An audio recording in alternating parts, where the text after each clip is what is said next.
Doctor, buenas noches.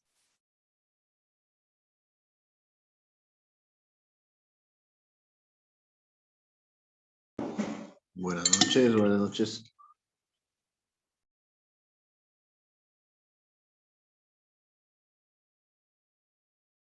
Buenas noches, doctor.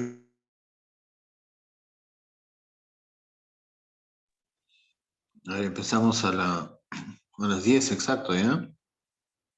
Su delegado o delegada.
¿Cómo?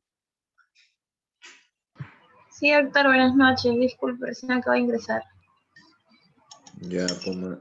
Dime, tenemos 3 grupos que habían quedado pendientes, ¿no? Son 4, si es que no me equivoco, doctor. Es el 5, 4. 6, 7 y 8, sí. Ya. ¿Puedes pasarme, por favor, la lista de sus temas para verlo?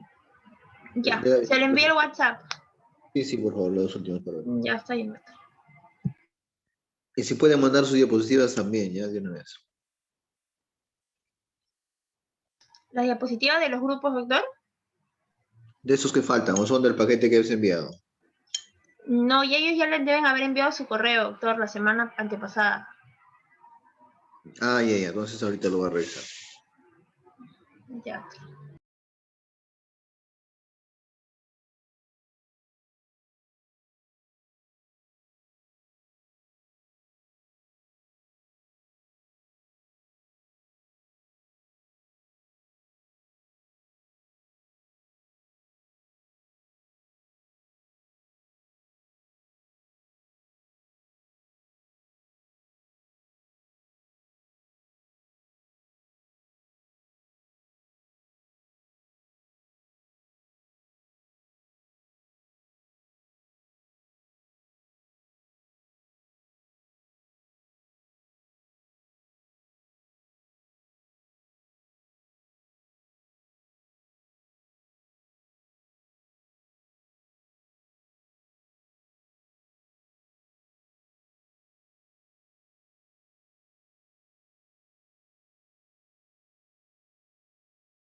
Ya, a ver, empezamos con el grupo de plasmaféresis, ¿ya?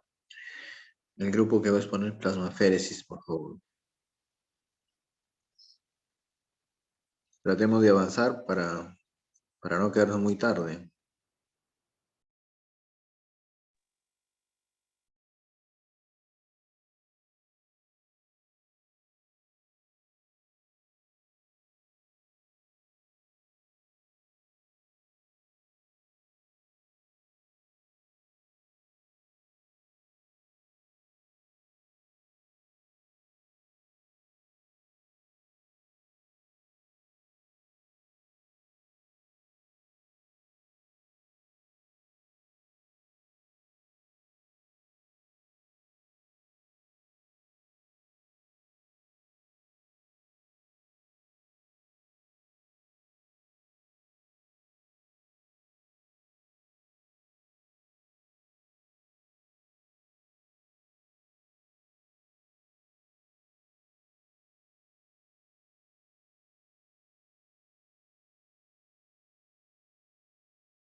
Doctor, buenas noches. Un momento, ahorita se conecta mi compañero para que podamos este proyecto. Está bien, traten de avanzar nomás para que no se nos pase la hora. De repente el otro grupo ya lo tiene listo, el siguiente grupo. El grupo 6, doctor. Vamos Sobre... con el grupo Sí, el 6, grupo 6, entonces, doctor. la fisiopatología del hierro, ¿ya? Vamos Ya. con fisiopatología del hierro. Ya. Xiomara, yo comparto. ¿O quieres compartir tú? Yo comparto, Le voy a no te pedir preocupes. solo que Gracias. solo su expositor, le voy a pedir que esté con su cámara activada, solo el expositor. ¿Ya? Solo su expositor. Compañero, los usa puede su- entrar, no creo que estén en sala de espera. Doctor, lo que pasa es que Ya mi lo saben. computadora está sin cara y no lo puedo alejar mucho de donde estoy y estoy en el piso. ¿Puedo solo por hoy exponer sin cámara, por favor? ¿Cuál es su apellido? Lizardo, doctor. Lizardo. Sí.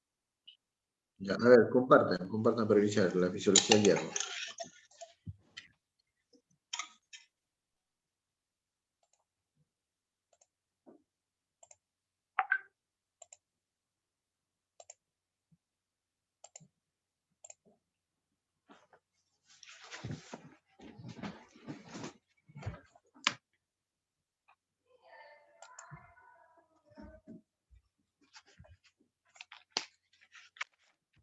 Doctor, buenas noches. Somos el grupo 6. Vamos a hablar sobre la fisiopatología del metabolismo del hierro. En principio, el metabolismo y 10 transporte. minutos. 10 minutos tratamos de resumirlo, ¿ya? 10 Ya, minutos, doctor. ¿ya? Sí. ¿Cuántas diapositivas tienes? 4, ¿Cuántas doctor. diapositivas tienes? 4. Ya, entonces creo que 10 minutos está bien. Ya, a ver, Ya, vamos a ver. doctor, ya. Voy a hacerlo rapidito. En principio No, no tenemos es el necesario hierro hacerlo, no es necesario hacerlo tan rápido, sino que decir las cosas puntuales. más puntuales, ¿no? Más puntuales, porque la idea no es que lean toda la poesía como si fuera un libro entero, porque para eso ya ustedes tienen sus libros, Sí, doctor. sino la idea es que recalquen las cosas más interesantes que nos van a servir para dosificar el hierro, ¿no? Ya, doctor. Eso es la idea. A ver, Ya. ahora sí, ya no te interrumpo. Son 17, 10 y 17 debe estar terminando, ¿no? Ya. En principio el hierro, ¿no? Vamos a ver que se va a obtener principalmente de la carne, ¿no? Y se va a absorber también principalmente en el intestino delgado, en el duodeno. Aquí vamos a ver que en condiciones normales el hierro va a ser secuestrado por las células epiteliales intestinales, ¿no? Aquí vamos a ver un esquema del ciclo del hierro. Vamos a ver aquí, no sé si se ve mi puntero, el esquema del ciclo del hierro, que va a incluir la absorción del hierro desde el tubo digestivo, ¿no? Vemos cómo ingresa el hierro al estómago, va a salir por el intestino y en el intestino va a ser absorbido el hierro y va a ser transportado en el plasma, ¿no? También vamos a ver su transporte aquí en la circulación y su almacenamiento en el hígado, ¿no? Que va a ser almacenado en el hígado como ferritina. También vamos a ver su reciclado aquí de los eritrocitos maduros destruidos, la hemoglobina, ¿no? Se va a disociar en hemoglobina, el hierro, y el hierro va a reciclarse, ¿no? Y va a regresar nuevamente a la circulación. Y también su empleo, ¿no? En la síntesis de los eritrocitos en la médula ósea. El hierro va a ser absorbido, va a entrar a la circulación, va a combinar la beta-globulina con la apotransferrina, va a formar la transferrina y va a ser transportada al plasma y en los tejidos como ferritina. También cuando las reservas corporales de hierro se agotan o la eritropoiesis se estimula, la absorción se va a incrementar. Y en la sobrecarga de hierro, la excreción del mismo se va a acelerar. Aquí tenemos la absorción del hierro, que va a ser principalmente de dos formas la absorción. Se va a absorber de 1 a 2 miligramos. En principio vamos a ver la del hierro hemo, que se va a encontrar principalmente en las carnes y pescados. Su absorción va a ser alta, ¿no? A Mayor. ver, dime, ¿en qué nivel del intestino se absorbe el hierro? ¿Dónde es colocado? ¿A qué nivel del intestino se absorbe? Aquí he colocado, doctor, que en el duodeno y también en la parte alta del yeyuno. Sí. Duodeno y yeyuno. Sí. A ver, ¿qué dice? ¿Dónde está? ¿Dónde estás? Señálalo. ¿Dónde he colocado? Aquí, doctor. Es más eficiente en el duodeno, ¿no? En el duodeno, sí. En la parte alta del... Y también en el anterior. Continúa. Luego vamos a tener el hierro inorgánico, ¿no? O no hemo. Su absorción va a ser baja, del 1 al 5%, la forma férrica, que va a tener que ser tomado especialmente con la vitamina C, ¿no? Para que sea más fácil y rápida su absorción. Entonces, por acción del ácido clorhídrico del estómago va a pasar de forma reducida, como hierro ferroso. Esta va a ser capaz de atravesar la membrana de la mucosa intestinal, ¿no? También tenemos aquí el total del hierro que se moviliza de las pérdidas diarias va a ser mínima, ¿no? Mínima, del 0,9 a 1,5 miligramos por día en sangre, heces y sudor, ¿no? Y su reposición va a ser por la ingesta, ¿no? A través de la ingesta. Aquí tenemos la absorción del hierro en el aparato digestivo. Vamos a tener al lumen, al enterocito, al líquido intersticial y al capilar, ¿no? Como habíamos comentado, va a haber principalmente 3 formas de hierro, ¿no? El hierro férrico, el hierro ferroso y el hemo. El hemo va a ingresar fácilmente al enterocito y va a ser atacado por la hemoxigenasa y se va a convertir en hierro ferroso. El hemo va a ingresar mediante su transportador, proteína transportadora hemo. También vamos a tener al hierro ferroso, que va a ingresar al enterocito mediante su transportador de metales divalentes 1. Este transportador también va a servir como transportador para el calcio y el zinc. Y también aquí tenemos al hierro férrico, que se va a poder también transformar aquí en el lumen al hierro ferroso mediante el citocromo B duodenal, ¿no? Entonces el hierro férrico también va a pasar hacia el enterocito mediante su transportador, la movilferrina. Este hierro férrico se va a convertir en hierro ferroso gracias a la paraferritina. Entonces ya aquí teniendo el hierro ferroso en el enterocito, va a tener 2 vías, ¿no? Una va a ser su almacenamiento como ferritina y otra va a ser va a salir, ¿no? Hacia el líquido intersticial gracias a la ferroportina, que va a ser regulada por la hormona epsidina. Entonces ya teniendo el hierro ferroso en el líquido intersticial, se va a tener que convertir en hierro férrico, porque recién así va a poder pasar al capilar. Se va a convertir en hierro férrico gracias a la efestina. Entonces, ya siendo hierro férrico, va a ingresar, ¿no? al capilar y se va a unir a la apotransferrina. Ambos se van a conjugar y se va a convertir en la transferrina, ¿no? Y esta va a tener también 2 vías, ¿no? Una que se puede ir a la médula ósea para la formación de glóbulos rojos y la otra hacia el hígado, ¿no? Y que se va a poder almacenar por dos formas, ¿no? La forma soluble como ferritina y la forma insoluble como hemosiderina, ¿no? Y va a haber reservas de hierro. Aquí tenemos una patología relacionada con proteínas que actúan en el metabolismo del hierro, que va a ser la hemocromatosis principalmente, ¿no? Que es la sobrecarga de hierro. Esta hemocromatosis va a ser un trastorno genético, ¿no? Que va a estar caracterizado por la acumulación excesiva de hierro, ¿no? en el organismo, que provoca daño tisular. El mecanismo de sobrecarga de hierro en la hemocromatosis va a consistir en un aumento de su absorción digestiva que va a causar depósito crónico de hierro, ¿no? En los tejidos. Eso va a ser gracias a la hepcidina, ¿no? Esta hepcidina es derivado, ¿no? del hígado, por eso es que tiene empieza con hepcidina, ¿no? Esta hepcidina derivada del hierro va a ser crucial, ¿no? Porque va a regular a la ferroportina y así va a impedir la absorción excesiva de hierro, ¿no? Y su almacenamiento en personas sanas. Sin embargo, en personas que van a padecer de hemocromatosis, se va a dar la falta de síntesis de esta hormona, ¿no? La hepcidina. Entonces, como no hay esta enzima que regule la ferroportina, entonces va a haber, ¿no? Bastante acumulación de hierro en el enterocito. También la hemocromatosis se puede dar por la falta de esta proteína, ¿no? La ferroportina, por una deficiencia funcional, ¿no? De esta proteína. En caso de que el hierro no sea exportado y se acumule en los enterocitos y macrófagos, también se podría dar, ¿no? La disminución de la actividad de la oxidasa y el hierro, y va a permanecer en estado ferroso, ¿no? Y entonces no se va a poder unir a la transferrina y va acumulándose, ¿no? El interior de las células.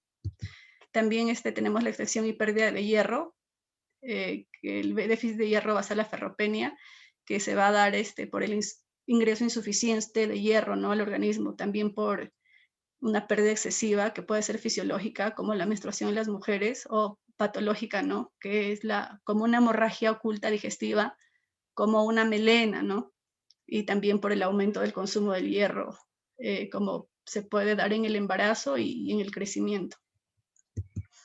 Eso es todo, doctor. Aquí tenemos la formación de la hemoglobina. No sé si sea necesario que le diga que su formación de la hemoglobina va a comenzar, ¿no? En el perieritroblasto. En principio vamos a tener al succinil-CoA, pero se necesitan dos succinil-CoA, ¿no? Esto se va a unir a la glicina, a dos glicinas que van a formar un pirrol, pero se van a necesitar 4 pirroles, ¿no? Para formar la protoporfirina 9. Esta protoporfirina 9 se va a unir a una molécula de hierro y van a formar un heme. Este heme se va a unir a la globina y van a formar una cadena de hemoglobina. Pero para formar una hemoglobina en sí propiamente dicha, se necesitan todavía de 4 cadenas de hemoglobina, no 2 cadenas alfa y 2 cadenas beta. Eso es todo, doctor. Gracias. Puntuales, a ver. En los medicamentos, ¿cómo se presenta el hierro? ¿En qué forma? Hierro ferroso.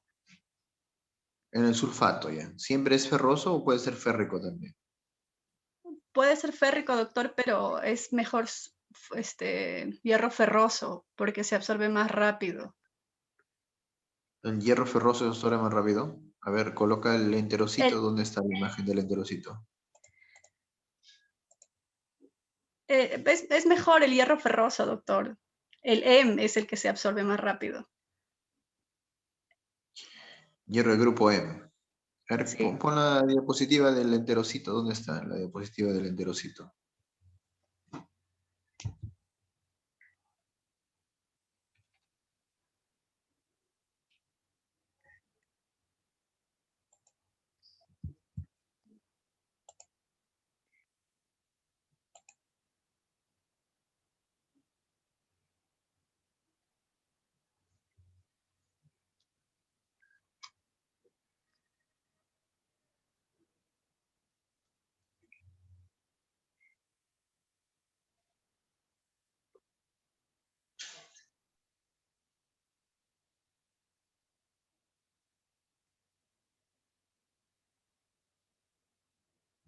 Ay, discúlpeme, doctor, mi internet no es tan bueno porque ya se cargó. Ya. Ahora sí, a ver. ¿Cómo llega? ¿Dónde está el enterocito? El borde libre del enterocito. A ver, señala con tu cursor.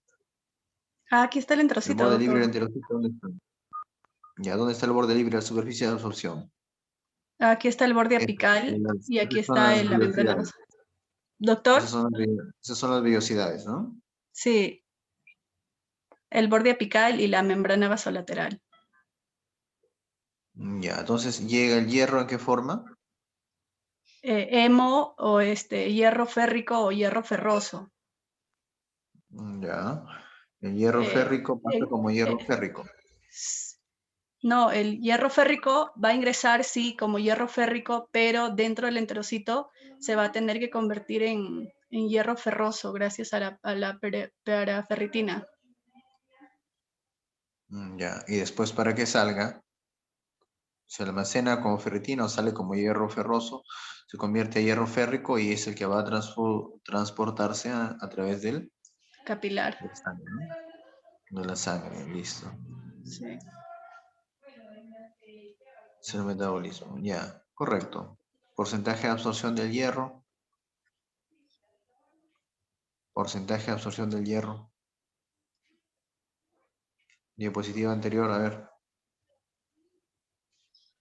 Ah, ya, sí, el hierro ferroso, el hierro hemo va a ser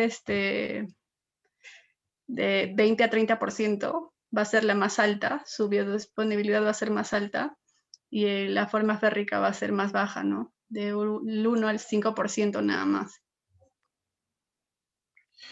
Y el hierro ferroso viene de origen animal. Sí, y el hierro férrico de legumbres vegetales.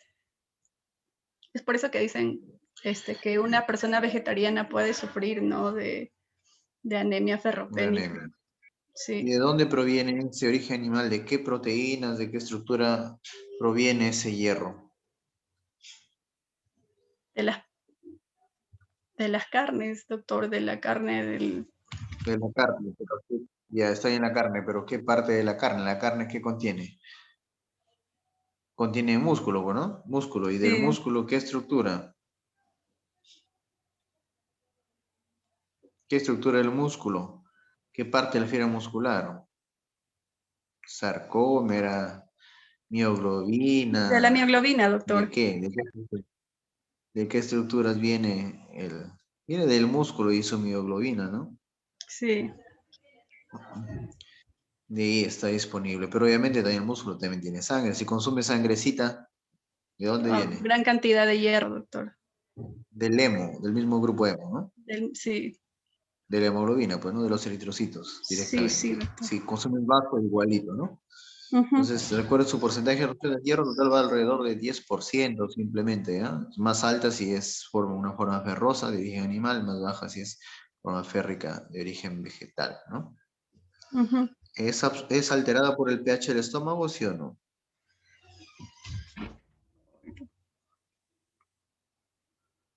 Sí, doctor. ¿Qué pasa con el pH de gástrico? pH más bajo, ¿se absorbe más o menos?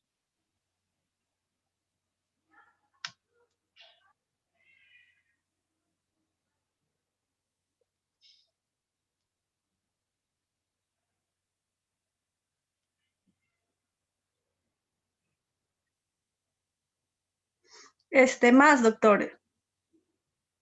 El medio ácido del Ligeramente más, intestino pues, va a más favorecer sería, la absorción. favorece, ¿no? Sí, Favorece, ¿no? va a Entonces, ese favorecer. sería el resumen de esta exposición. Vamos a Gracias, pasar con doctor. la siguiente. Vamos a ver el grupito, ¿no? Vamos con el siguiente grupo, ¿ya?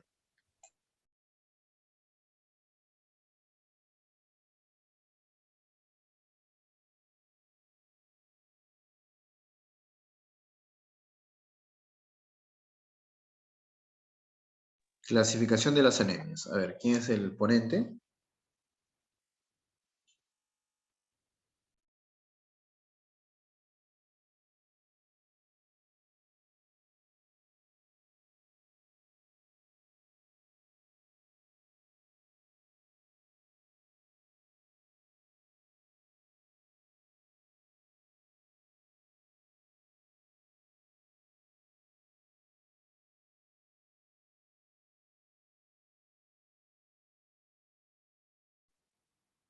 Buenas noches, doctor.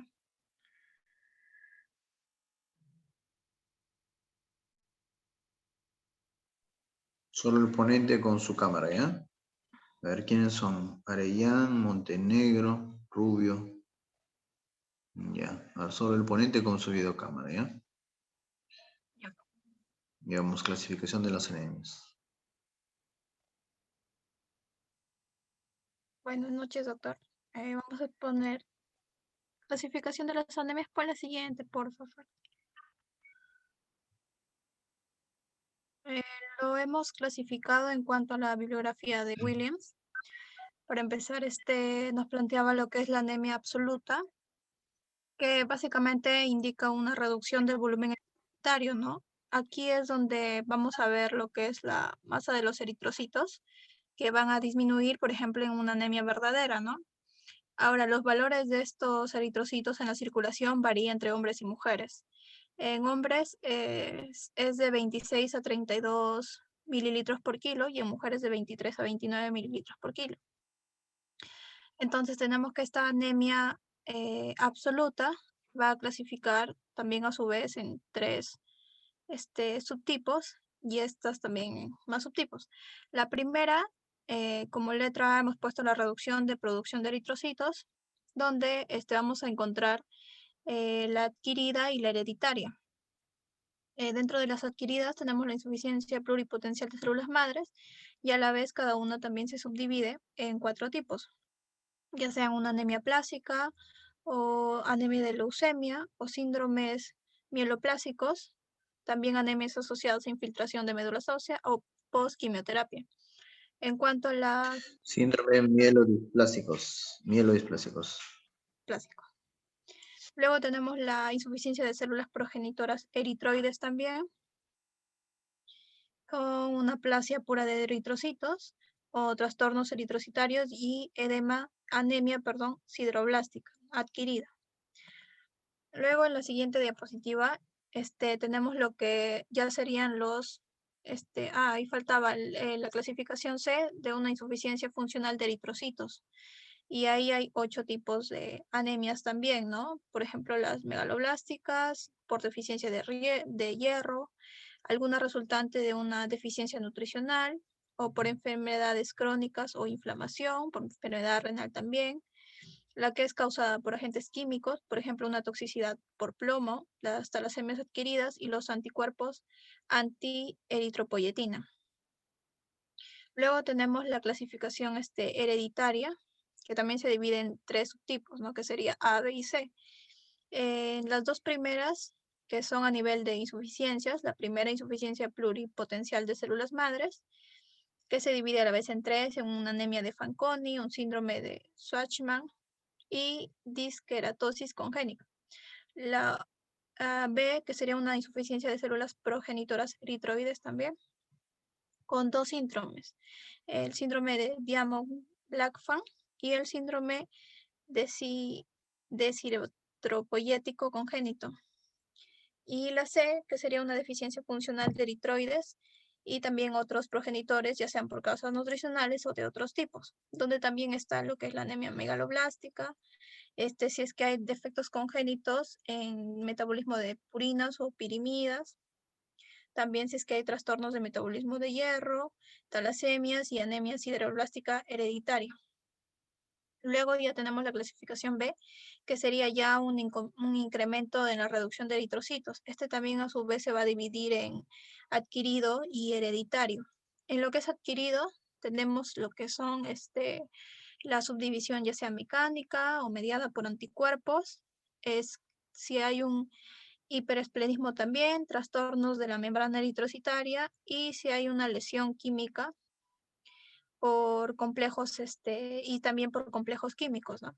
Entonces, dentro de la primera subclasificación mecánica podemos encontrar si hay macroangiopatías, microangiopatías y parásitos y microorganismos.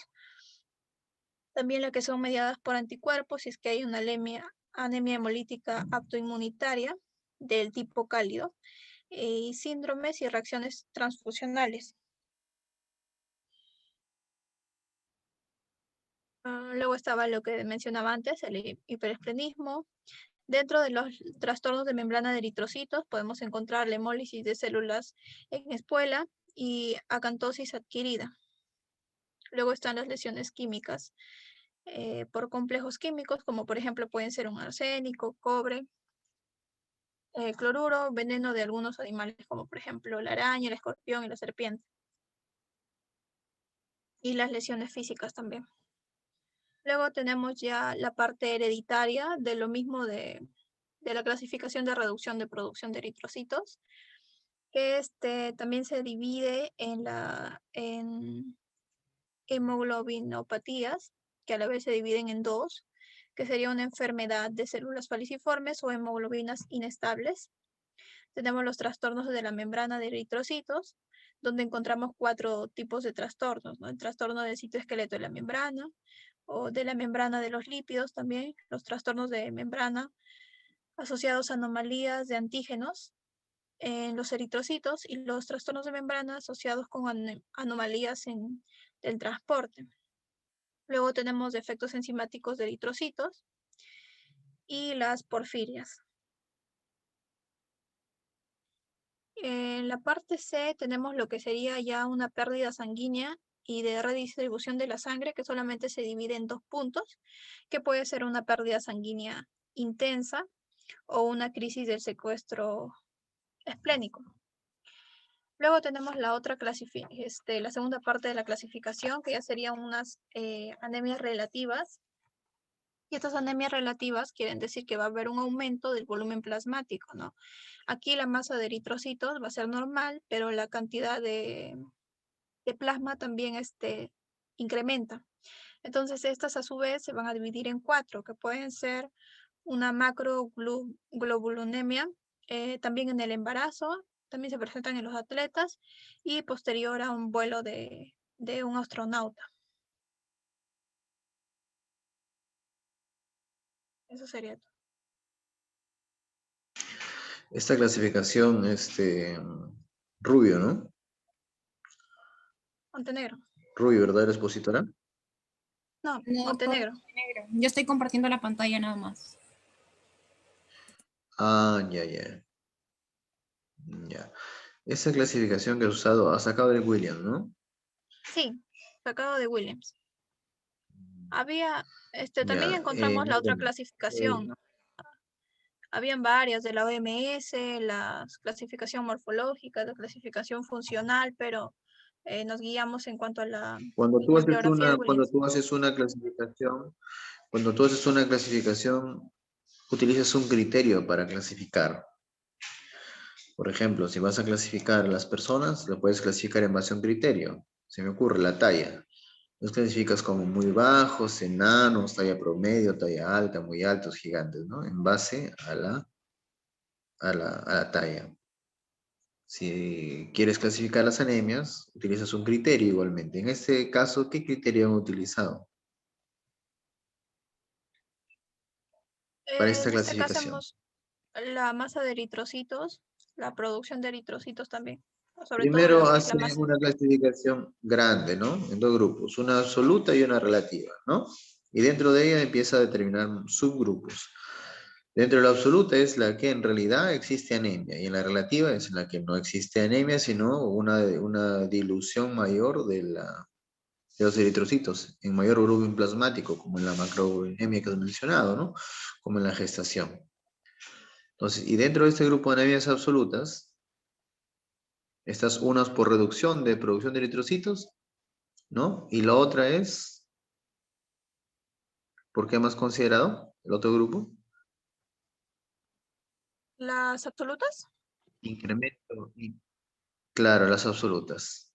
Las absolutas eran por la reducción del volumen eritrocitario. A ver, esa es la parte B. ¿Y la parte A cuál es? Hasta el principio. El principio, las anemias absolutas.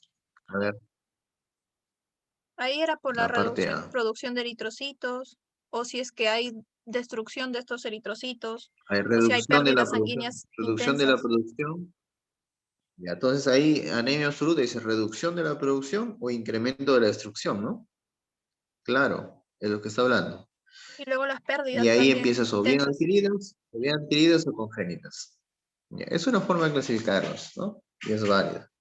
Pero existe una clasificación también que es práctica, ¿no? Que es práctica ya en la clínica, ¿no? En el momento de evaluar pacientes y para su estudio y tratamiento. Es clasificarlas como anemias simplemente regenerativas o arregenerativas, ¿no? ¿Has escuchado ese término, correcto?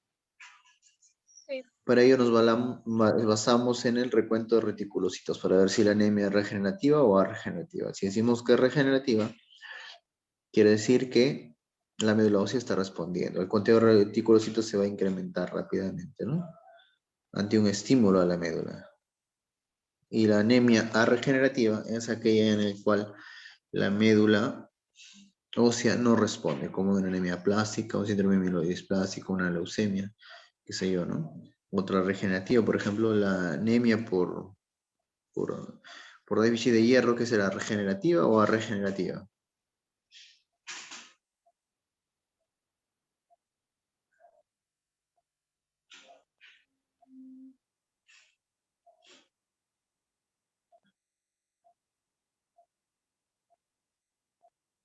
A ver, ¿alguien tiene la respuesta?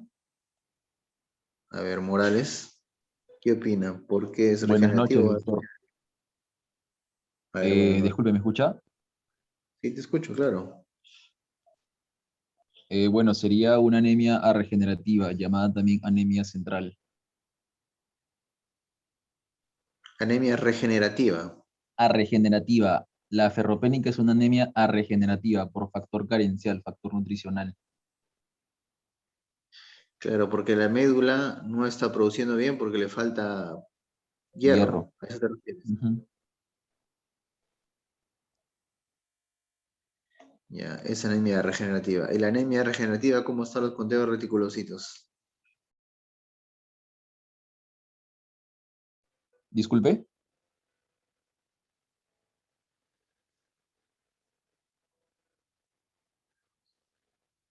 Digo, en este caso, ¿cómo está el conteo de reticulocitos? Disminuidos, menor de 0.5%. Ya, correcto. Ese es lo que vamos a tratar de definir, ¿no? Ese es práctico, ¿no? El conteo de reticulocitos, ¿no?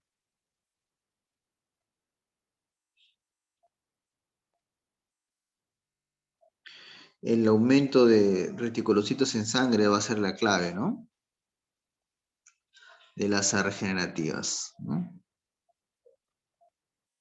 Y tienen las características, ¿no? Si hay un desorden en la formación medular, generalmente esas anemias por carencia de hierro tienen características que son microcíticas, hipocrómicas, ¿no? Eso hay que tener en cuenta, ¿no?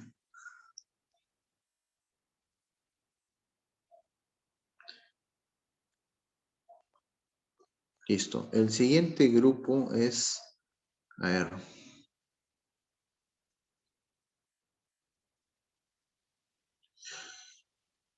tenemos tratamiento con hierro, grupo número 8.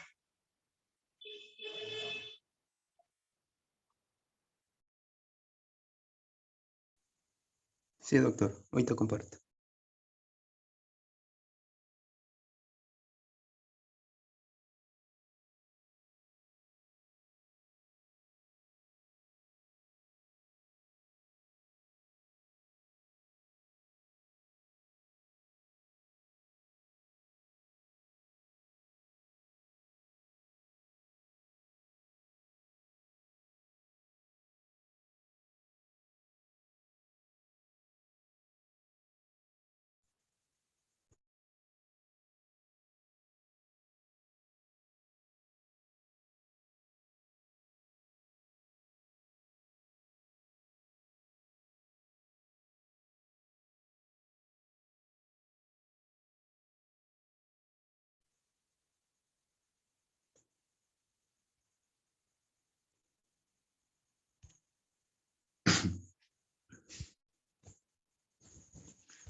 Ya, doctor, compañero, sí se me escucha, ¿verdad?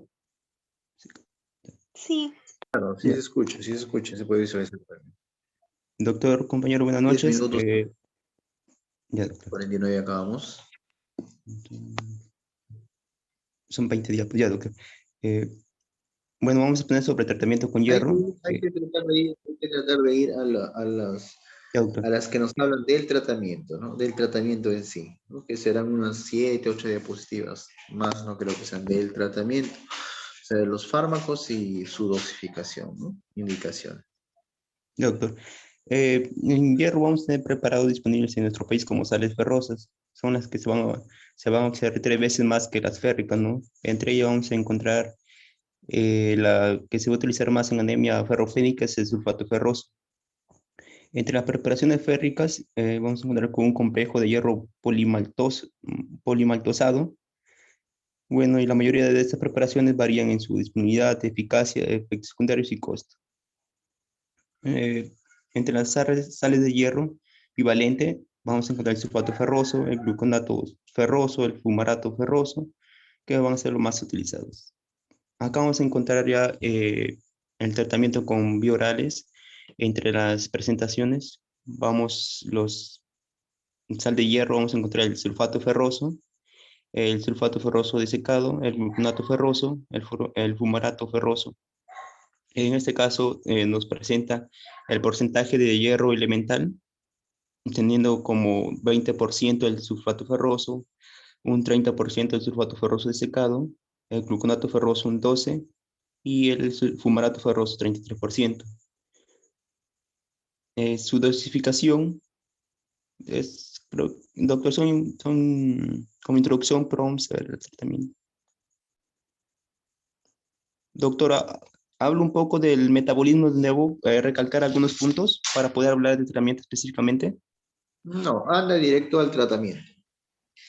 Al tratamiento directamente. Esto Ya. dice patología, no, anda directo al tratamiento. Ya. Porque En una el cosa es, tratamiento mira, farmacología básica es una cosa. Ujú. Estamos en farmacología clínica, ¿ya? Entonces acá tienes que ir directo al tratamiento, indicaciones, tiempo, por qué, efectos adversos.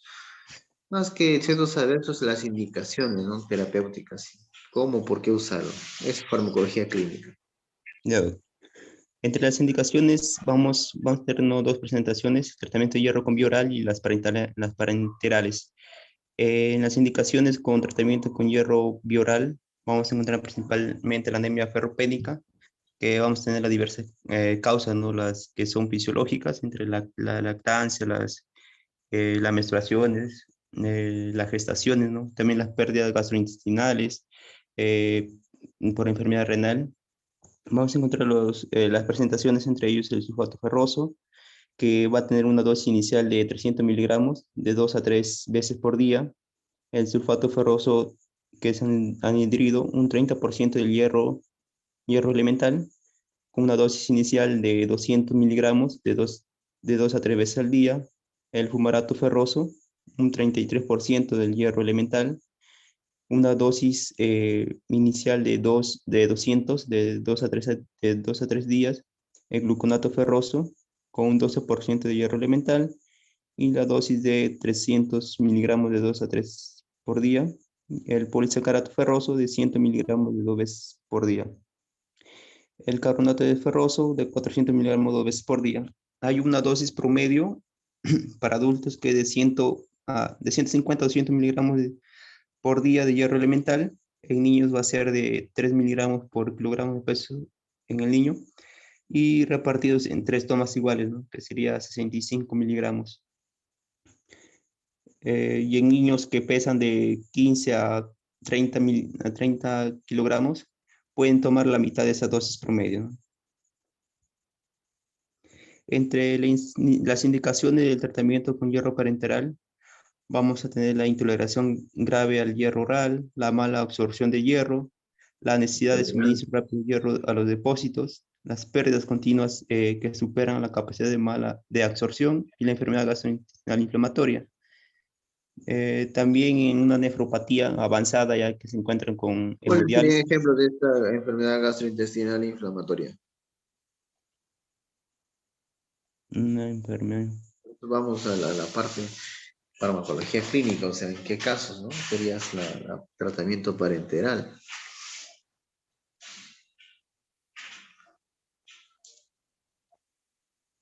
A ver, ¿tienes tu cámara también? ¿Qué estás poniendo, Gianfranco Ramírez? Sí, doctor. Sí, está encendida acá.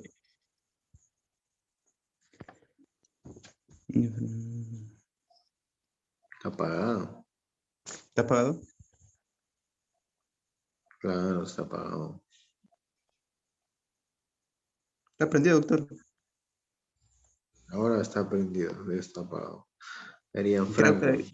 creo que al proyectar las diapositivas. Ahora, doctor, Creo que es porque estás con el equipo, ¿no? Ajá, creo, sí. doctor. El equipo, sí, pues dejas de proyectar allá.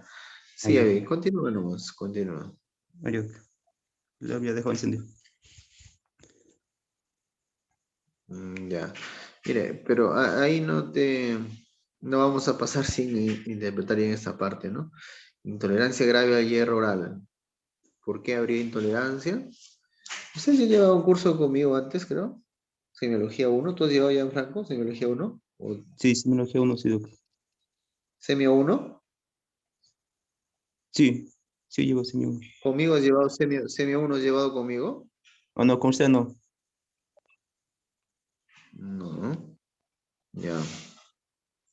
Bueno, mira, intolerancia grave al hierro oral, o sea, quiere decir que era una gastritis muy manifiesta, ¿no? Muy incómoda. Podría sustentarse. Mala absorción de hierro, ¿por qué? Porque el paciente ha tenido una cirugía gástrica, tiene un edema en la pared intestinal, etcétera, ¿no? Paciente que va a entrar a sala también, ¿no? Programarse en las siguientes semanas. Necesidad de suministro rápido de hierro a los depósitos, ¿no? Hay que pasarle hierro parenteral. Una persona que va a ser cesariana, una mujer que le va a operar de miomas. Y no está muy anémico como para hacer la transfusión, pero tampoco está tan bien como para darle hierro sulfato ferroso durante 3 meses, ¿no? Y esperar, ¿no? Hay que darle endovenoso.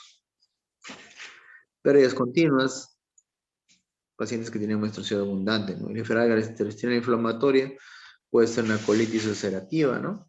Colitis, ¿no? Enfermedad de Crohn. Puede afectar diferentes, más que la colitis, enfermedad de Crohn, ¿no? Afectar diferentes segmentos del intestino delgado grueso. Y estos, disminuir la cantidad de absorción de hierro. Entonces hay que utilizar la parenteral de todas formas. Ya, doctor. Bueno, entre las presentaciones vamos a encontrar, ¿no? El dextrano de hierro, que se va a indicar por vía intravenosa. No debe exceder la dosis de 500 miligramos. Y una dosis intramuscular, que se va a iniciar con una dosis de prueba de 0,5 mililitros, que va a representar el 25 miligramos de hierro. Vamos a tener también el gluconato férrico de sodio, una dosis intravenosa de 0,5 a 125 miligramos, 62,5. Sacarosa de hierro de una dosis intravenosa de 100 a 200 miligramos. La carboximaltosa férrica, una dosis intravenosa de 100 miligramos. Entre las contraindicaciones para el tratamiento oral vamos a encontrar una hipersensibilidad, ¿no?, de estos medicamentos o al hierro, una anemia ferropénica aguda, una hemosiderosis, una hemocromatosis. Y entre el tratamiento con hierro parenteral vamos a estar contraindicados en sobrecargo o alteración en la utilización del hierro, una hipersensibilidad también al hierro, antecedentes de asma, eczema o atopía, cirrosis o elevación de transaminasas e infecciones agudas o crónicas.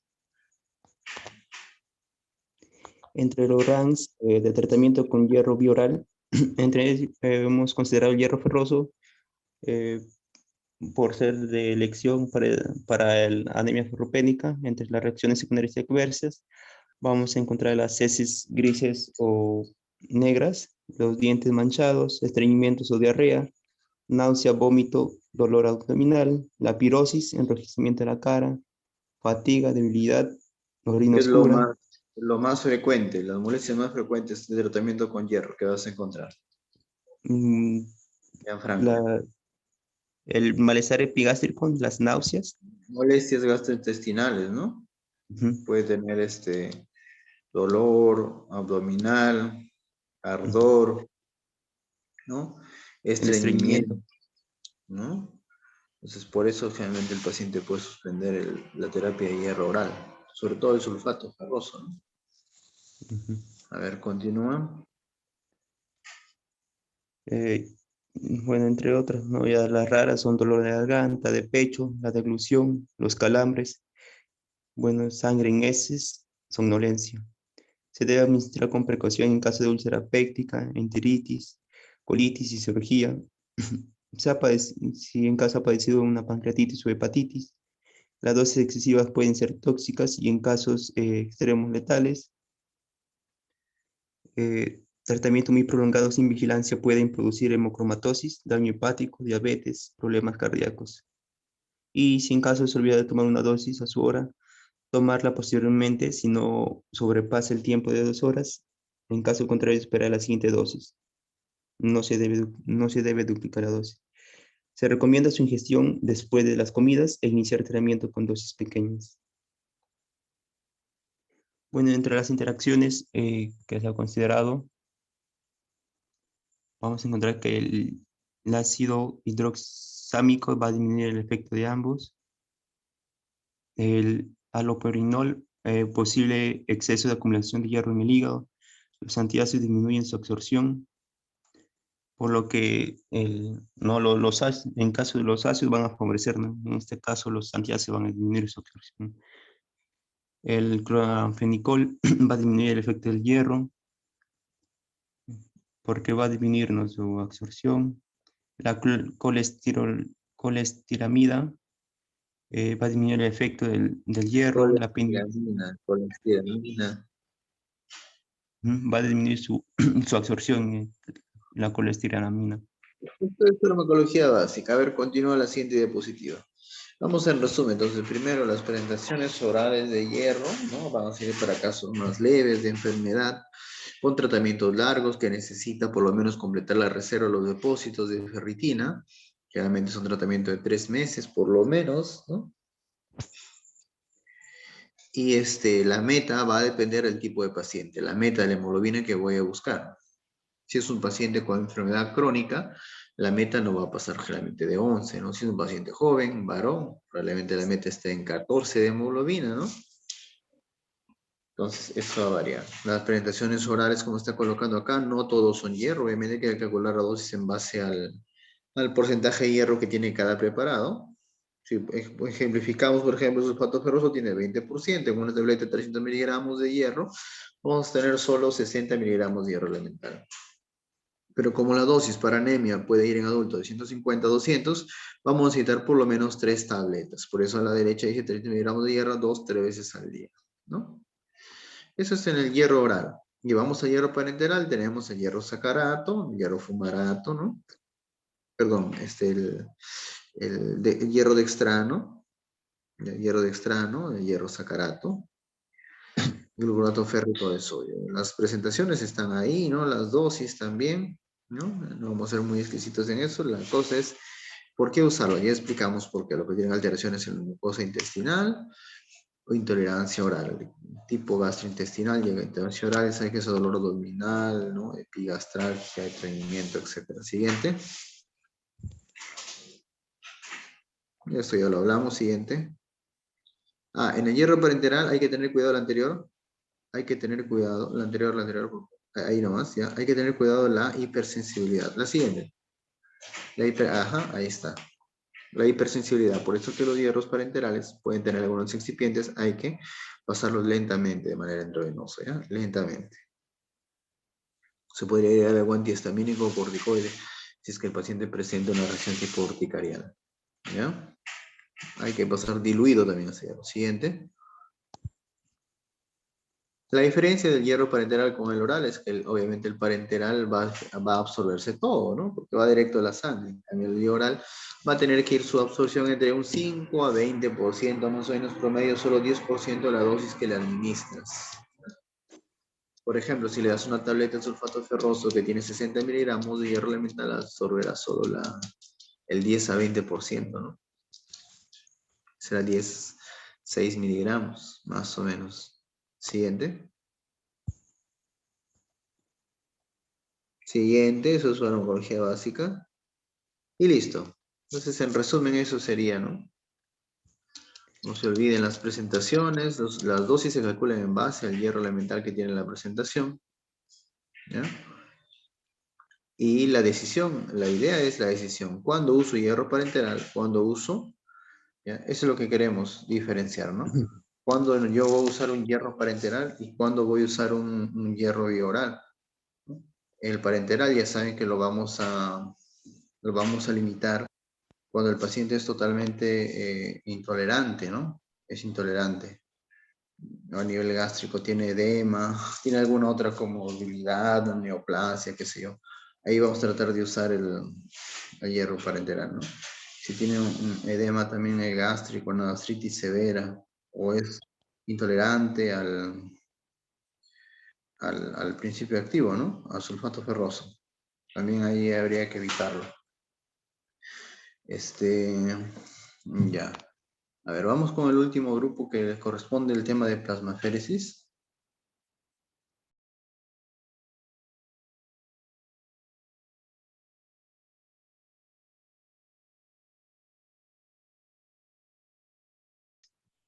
Ya, doctor, buenas noches. Sí, ¿se puede ver la diapositiva?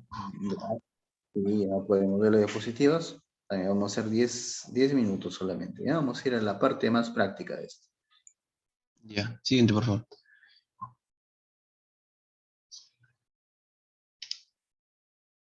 Bien, bueno, la plasmaféresis. Bien, como la plasmaféresis, como sabemos, lo que va a hacer es una técnica de depuración. Lo que nos va a ayudar a separar, por ejemplo, el plasma con los elementos formes, ¿no? De la sangre principalmente. Esta puede ser reemplazada por la albúmina o otro tipo de plasma fresco congelado, ¿no? Siguiente, por favor. Bien, en cuanto a las indicaciones, pues tiene muchas indicaciones. Una de ellas es, por ejemplo, la nefrológica, donde vamos a poder indicarla en el síndrome de Guillain-Pasteur, el lupus, por ejemplo, el SHUG, en la enfermedad de Wegener, en la parte neurológica como la esclerosis múltiple, la miastenia gravis, el Guillain-Barré, que como sabemos estas enfermedades son mediadas por anticuerpos, ¿no? Y la parte hematológica como el mieloma múltiple, la macroglobulinemia de Waldenström, por ejemplo, y el síndrome hemolítico. La dermatológica está indicado, por ejemplo, en la psoriasis, el pénfigo, la dermatitis y la esclerodermia, ¿no? Siguiente. Ya, miren, antes que pases, acá me parece que es súper interesante, ¿no? Primero las indicaciones, ¿no? Ajá. ¿Por qué les pedí justo de plasmaféresis? Porque el médico tiene que irse con la idea de que no solamente son el tratamiento de medicamentos, biológicos, inmunosupresores, quimioterapia. Existe otra opción, que es la plasmaféresis, ¿no? El detalle es que tengan los equipos y el personal capacitado para poder realizarla, ¿no? Por ejemplo, si tienes una enfermedad de Wegener, ¿no? O sea, una vasculitis ANCA, ¿no? También llama poliangiitis granulomatosa, ¿no? Ex-Wegener.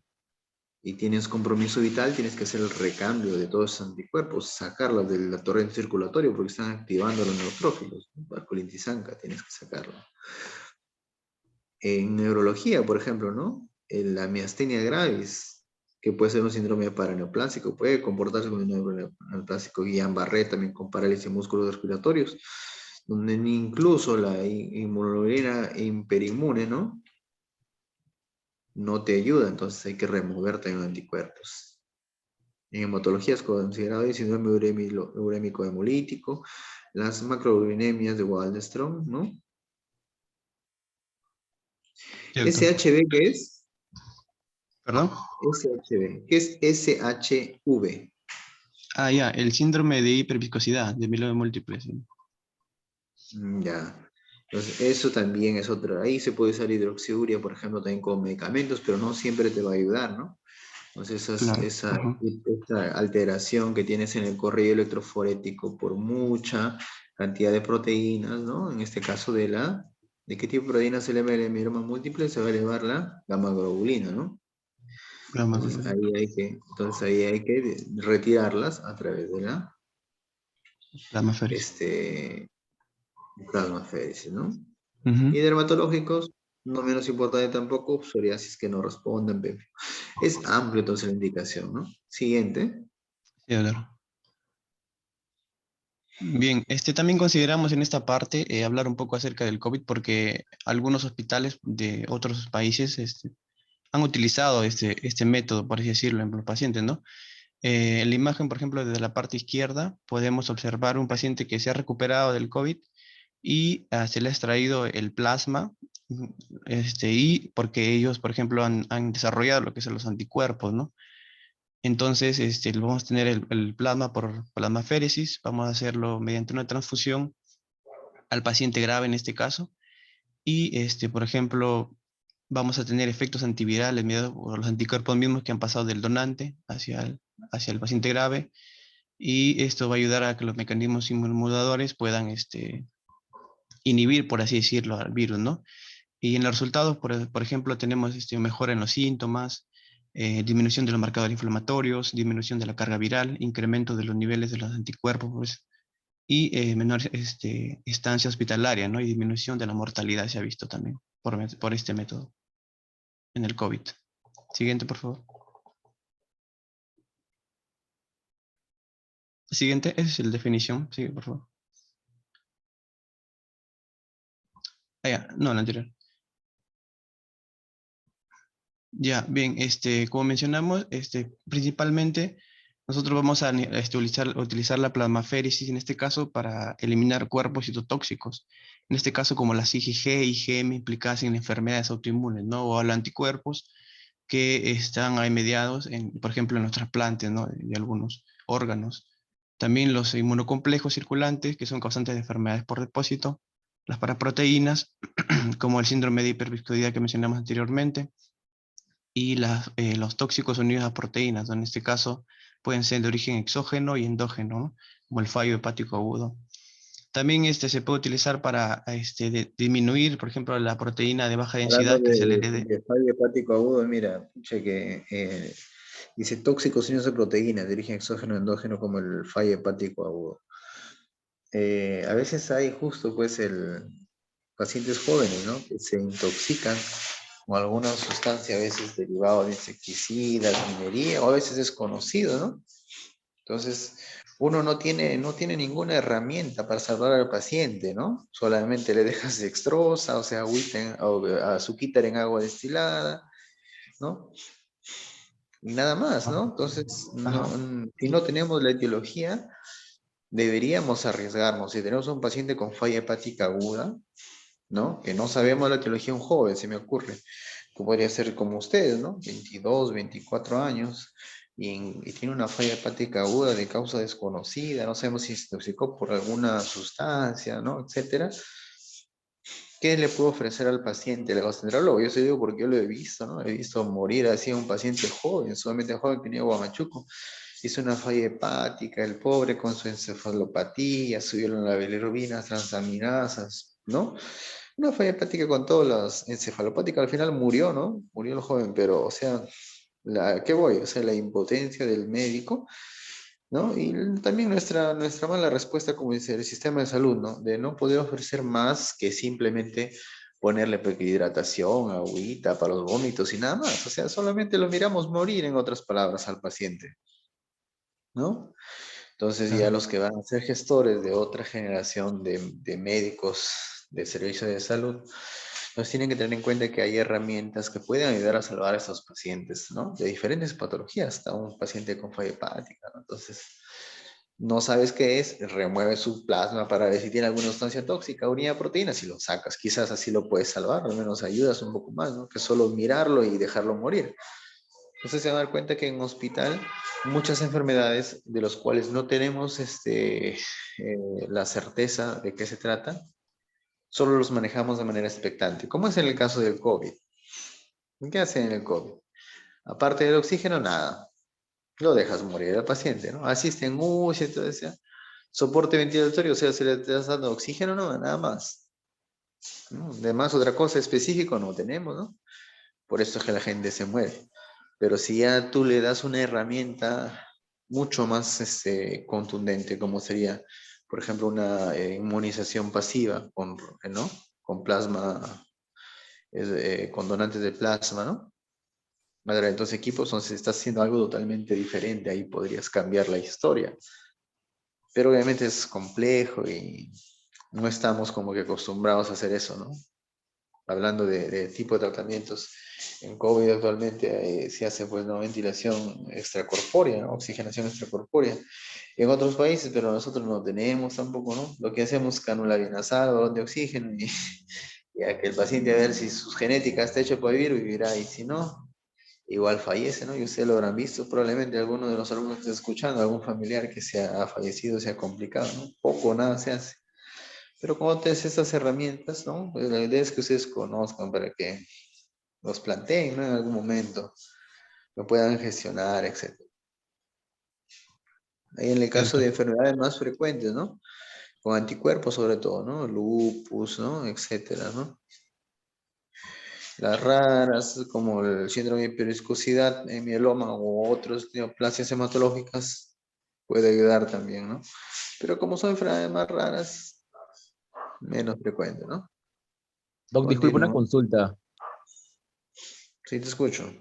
¿Y puedo usarlo también para diagnóstico? O sea, si se puede remover el plasma, ¿se puede llevar al laboratorio para poder ver de repente el tóxico que está ahí en sangre, por así decirlo? Claro, claro que se puede, porque si estamos en una muestra pequeña de sangre, puede que encuentres niveles bajos, ¿no? O sea, no sea representativa esa muestra, ¿no?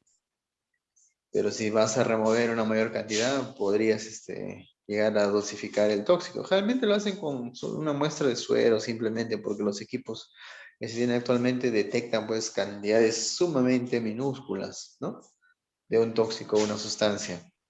Pero lo que intenta acá, en este principio, lo que está presentando su compañero, es retirar ahí, dice, tóxicos unidos a proteínas, porque el tóxico puede ser una molécula muy pequeña que la máquina no lo va a poder sacar.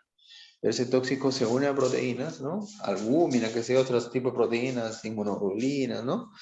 Y que ese complejo es el que va a retirar supuestamente la plasmaféresis, ¿no? Y ese complejo por técnicas tal vez no se puede estudiar en laboratorio. Claro, pero eso es de una forma ya experimental, no está estandarizado. La plasmaféresis ya está definido, ¿no? Está definido, tiene indicaciones precisas. Una de las que les expliqué fue, por ejemplo, una hemorragia alveolar difusa, ¿no? En un lupus, por ejemplo, un paciente con una vasculitis ANCA que tiene hemoptisis severa, ¿no? O infiltrados bilaterales, también es indicación de plasmaféresis, ¿no? Esa indicación, eso ya está estandarizado, ya está normado, pero lo que tú mencionas sería algo más experimental, ¿no? Mucho más experimental. Ya, Doc, gracias. A ver, continúa, por favor. Ya, doctor, gracias. Entonces, también, por ejemplo, va a poder remover lo que son las lipoproteínas, ¿no? De baja densidad, como mencioné, que están presentes en la hipercolesterolemia familiar.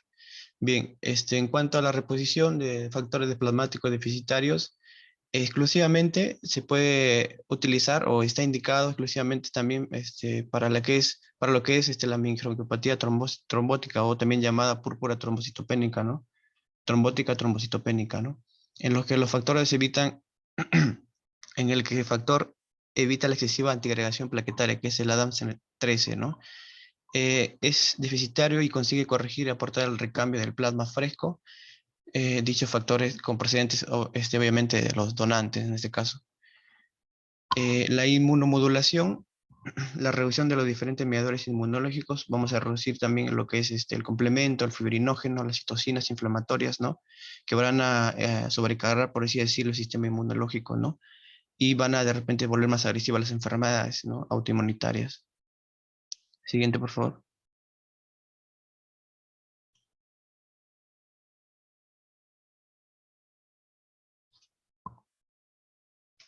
Siguiente. Ya, ahí está. Bien, por ejemplo, no está indicado en todas las enfermedades, por así decirlo, ¿no? Hay una indicación para algunas nada más. En este caso, como dije, no puede ser eficaz para todas las enfermedades en este caso. Lo que vamos a tener que considerar, vamos a ver estos requisitos, por ejemplo, que las moléculas sean mayores a 15 kilodalton, como para poder ser eliminadas por esta técnica, ¿no? Sí, por esa técnica. Esto sería aplicable a todas las proteínas de alto peso molecular. Creo que ese fue mi compañero. Se quedó dormido ya y se desconectó. Creo que sí, doctor. A ver, voy a ver si puedo proyectarlo. Quedó Ya. dormido.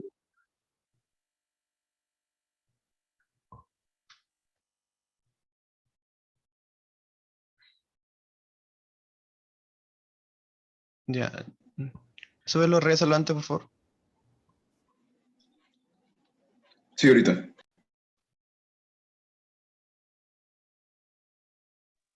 Ya, a ver, ahora sí. Ya. Entonces, como estaba diciendo, hay ciertos requisitos, ¿no? Por ejemplo, el tamaño de las moléculas tiene que ser lo suficientemente grande. En este caso, son más de 15 kilodaltons como para poder ser eliminado por esa técnica de purificación, que es menos costosa que a comparación con la hemodiálisis, ¿no? Esto, como dice, podría ser aplicable a todas las proteínas de alto peso molecular, como las inmunoglobulinas, ¿no? A ver, un ejemplo hagamos aquí, antes de pasar. En kilodaltons, ¿ya? La hemodiálisis es capaz de remover moléculas mucho más pequeñas, ¿no? Por ejemplo, el Sí, ajá. potasio, ¿lo remueve la hemodiálisis? ¿El potasio? ¿Sí o no? Mm, No estoy seguro, creo que sí, doctor, no estoy seguro. Ya. Obviamente que sí lo remueve la hemodiálisis, ¿no? Si la hemodiálisis justo es el tratamiento de elección para la hiperpotasemia severa, ¿no? Una hipercalemia Así es severa. cierto. Tienes un potasio se me ocurre, en 6, ¿no? 7, ¿no? Ujú. Pacientes que tienen más todavía, ¿no? Ese nivel ya empiezan a hacer ondas tepicudas, ¿no? Alteraciones electrocardiográficas. Es claro, arritmia. Ujú. Entonces, creatininas en 13, ¿no? La creatinina, ¿lo barre la hemodiálisis, sí o no? Sí, también la arritmia sí. Obviamente que sí, ¿no? Para eso está hecho la hemodiálisis, Ujú. disminuir niveles de potasio. Te regula todos los electrolitos realmente, ¿no? En tu programa en la máquina y te regula todos los electrolitos. Te remueve fármacos también, ¿no? Ajá. Te remueve fármacos. Pero es bueno que ustedes vayan tomando un patrón de referencia al tamaño de algunas moléculas. Por ejemplo, cuántos kilodaltons tiene la insulina, ¿no? Ujú. ¿Cuántos kilodaltons tiene la insulina? A ver, alguien por curiosidad se acuerda por ahí, o lo tiene el dato. La insulina humana estoy hablando, ¿eh? Insulina humana.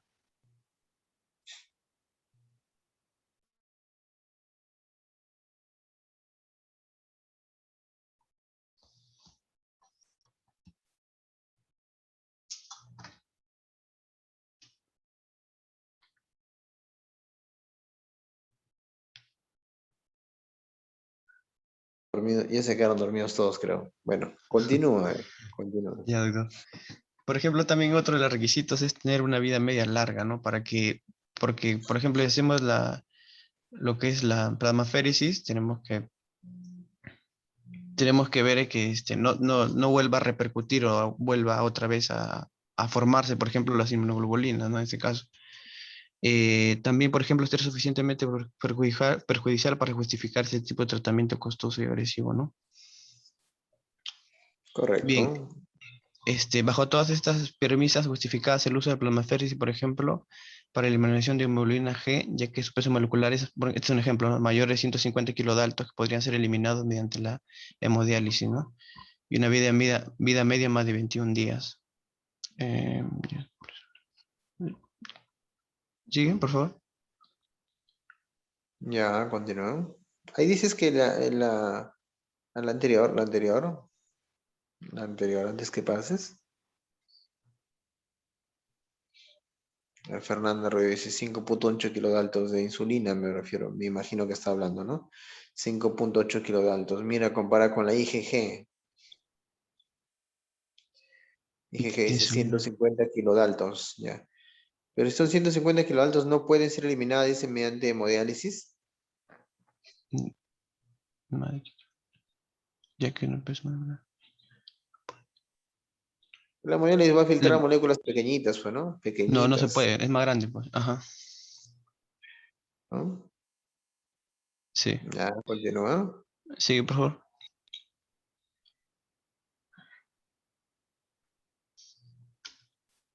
Siguiente.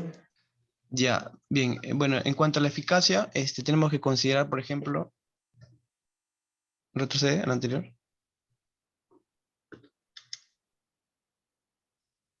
Ya, en cuanto a la eficacia, por ejemplo, tenemos que ver, en este caso vamos a poner como ejemplo las IgM, estas inmunoglobulinas.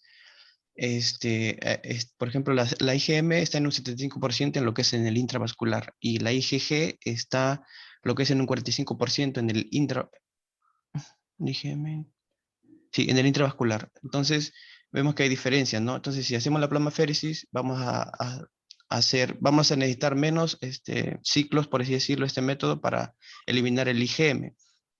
Pero, por ejemplo, para el IgG, como hay en menos cantidad, vamos a necesitar más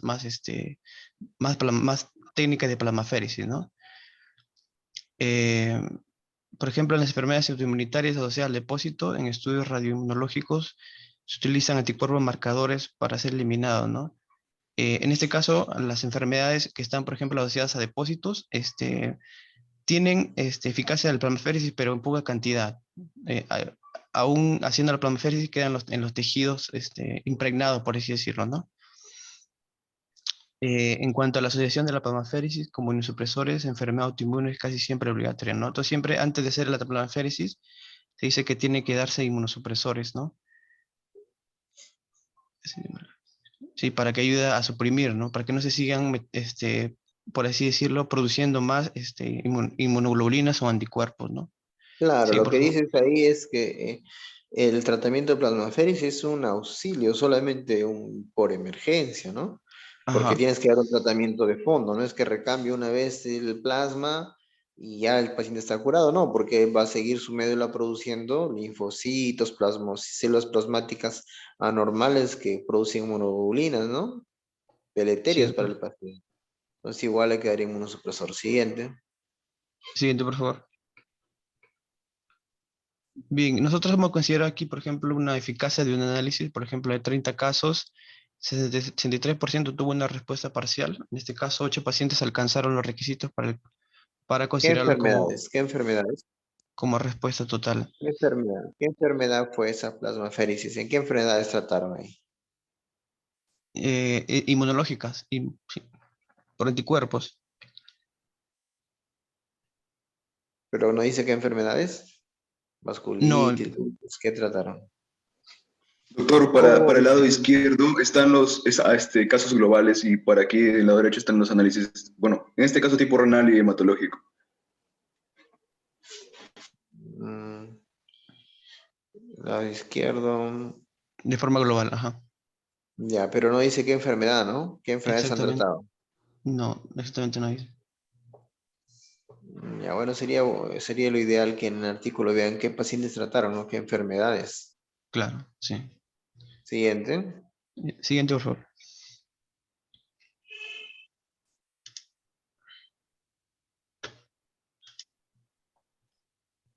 Bien, y también hemos considerado lo que son los equipos y los tipos, por ejemplo, de las máquinas, ¿no? En este caso, se usan actualmente los que es de flujo continuo, ¿sí? Por así decirlo, lo que va a hacer la máquina es separar el plasma de los elementos formes, ¿no? Y para realizar esta, tiene entrada de dos, por ejemplo, dos accesos venosos para poder hacerlo. Como vemos aquí a la derecha, los glóbulos rojos van a quedar en la periferia de la máquina centrifugadora y en el medio va a quedar lo que es el plasma, ¿no? Acá falta una parte donde dice el sangre completa, donde entra. Obviamente hay un tipo de anticoagulante también que se pone antes de que entre a la máquina para que pueda conservarse, ¿no? Y aquí está a la derecha también la otra imagen donde pasa el ingreso de la sangre, las células plasmáticas. Sí. Siguiente, por favor. Bien, tenemos una de las técnicas que es por centrifugación, ¿sí? Sí, esta técnica lo que va a utilizar, por ejemplo, como vemos en la imagen a la izquierda, un anticoagulante que es el citrato, ¿sí? Y abajito podemos ver la máquina centrifugadora que mencionamos anteriormente, ¿sí? Lo que va a hacer, como mencioné, es separar las diferentes densidades por medio de la fuerza centrífuga. De esta manera los elementos van a quedar dispersados en la periferia, ¿no? Y el plasma ocupando la parte central. Este método, por ejemplo, tiene la ventaja de utilizar la vena periférica, como mencioné, y requiere varias horas de procedimiento y está asociado a lo que es una trombocitopenia por tratamiento, ¿no? Las consideraciones técnicas, pues, tiene que llevarse exclusivamente por un personal capacitado y capacitado. Decidir la técnica más adecuada y determinar la reposición plasmática para minimizar los riesgos, optimizar la duración y la frecuencia del tratamiento. Siguiente.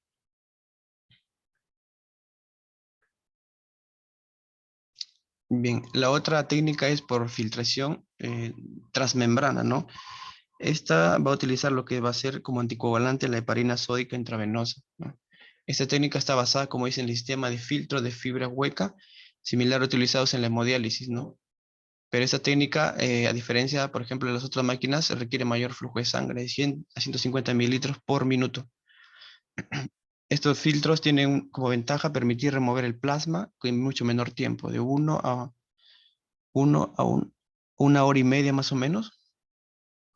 Como vemos a la derecha, aquí está la máquina de plasmaféresis. Antes se le agrega el coagulante y lo que va a hacer es a través de la permeabilidad, a través de los filtros que tiene, los filtros huecos, de los poros, un tamaño de 0.3 a 0.6 micras, permite que se filtre el plasma, ¿no? De las proteínas, inmunoglobulinas o los cuerpos formes. El siguiente. Bien, y en las complicaciones, pues tenemos en las vías de acceso, puede surgir hemorragias, tromboflebitis y bacteriemia, ¿no? Durante el procedimiento, está asociado, por ejemplo, a disminución de componentes plasmáticos que no responden, las hemorragias también y la acidosis metabólica. Los anticoagulantes, las parestesias en este caso y la tetania, ¿no? La probabilidad de complicaciones del paciente que recibe plasma fresco que lo recibe en las soluciones artificiales, la inserción del catéter, por ejemplo, las hemorragias, como ya mencioné, y el uso de citrato también, como ya lo mencioné. Sigue, por favor. Y eso sería todo, doctor. Listo, ha estado bastante didáctico, ¿no? Que es un tema interesante realmente. Has colocado ahí los dos tipos de equipos que se utilizan, uno por medios físicos básicamente, que es la centrifugación, que es lo clásico que se utiliza para separar suero y componentes celulares, ¿no? O mejor dicho, el plasma más que el suero, plasma, hablamos de plasma. Y el otro que utiliza es una membrana, ¿no? Especializada que permite difundir esas proteínas, ¿no? Y las utilidades ya lo han estado mencionando poco a poco, ¿no? Incluido el uso clínico en el COVID, ¿no? Para poder aportar las inmunoglobulinas necesarias en un paciente convaleciente a uno que está enfermo, ¿no? Muy bien, ese creo que es el último tema, ¿no? Que queda pendiente.